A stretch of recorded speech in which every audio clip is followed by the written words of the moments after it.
After this defeat, the Britishers, the Mughal Emperor Shah Alam II gave them the right to collect taxes from Bengal, Bihar and Orissa, that is the Diwani of Bengal, Bihar and Orissa. Shuja ud Daula had to pay a war fine of 50 lakhs and he was sent off. Then again Mir Qasim was removed from the throne. Then they introduced battle of Buxar में उन लोगों ने Nawab of Awadh, Nawab of Bengal और मुगल बादशाह तीनों की combined forces को अंग्रेजों ने हराया बक्सर जो जगह है बिहार में वहां पे. उसके बाद इनको दीवानी, अंग्रेजों को दीवानी मिल गई, टैक्सेस कलेक्ट करने का अधिकार मिल गया बंगाल, बिहार और उड़ीसा से. शुजा उद दौला को 50 लाख फाइन देना पड़ा और मीर जाफर को उन्होंने गद्दी से ही हटा दिया. Then they introduce dual administration. Dual administration means दो तरह का राज. डुअल मतलब to.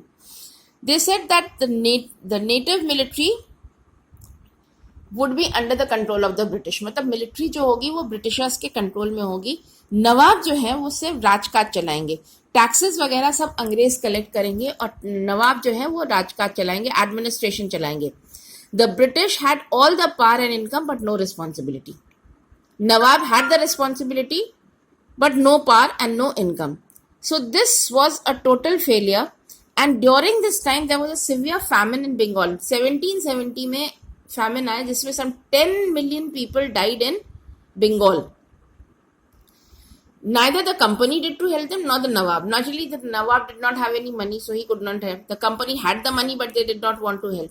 So in 1772 the company was brought Bengal fully under its control, and the new governor general, जो पहले ग्रेट गवर्नर जो गवर्नर जनरल थे वो थे Warren Hastings.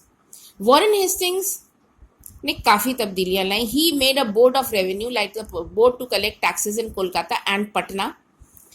Then to prevent the corruption the company appointed district collectors.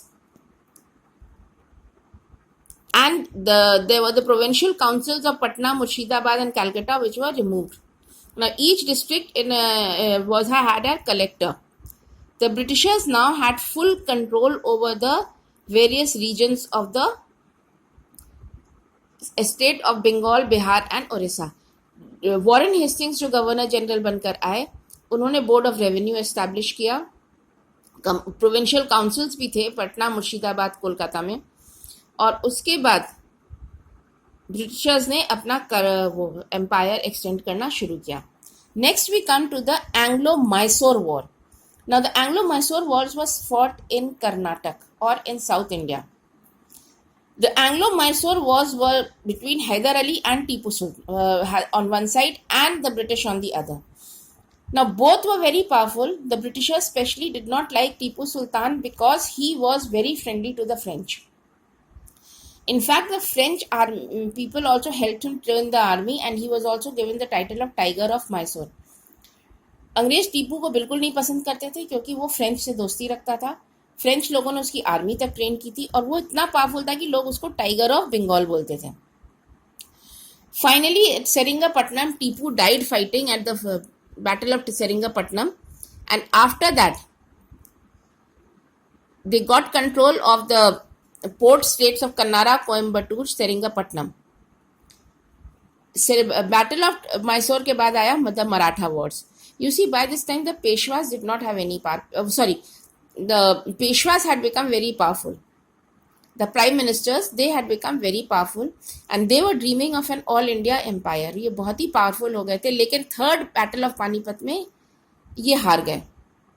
And then their dreams were shattered.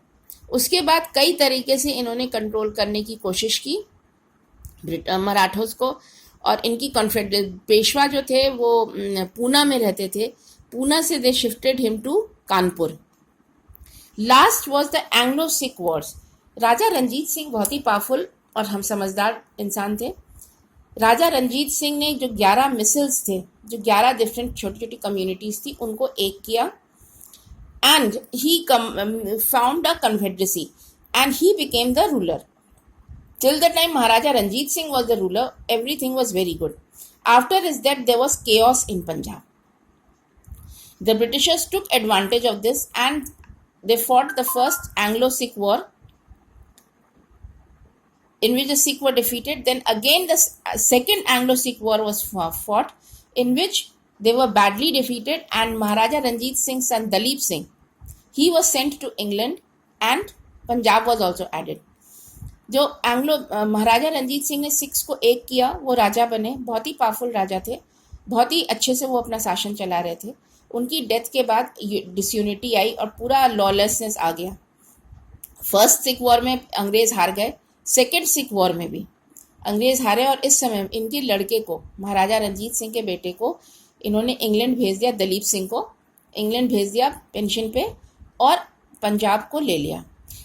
Next lesson में हम पढ़ेंगे जो पॉलिसीज थी जहां बिना लड़ाई किए, ये तो लड़ाई करके उन्होंने इकट्ठा किया, बिना लड़ाई किए जो उन्होंने एरियाज अपने कब्जे में लिया. Thank you.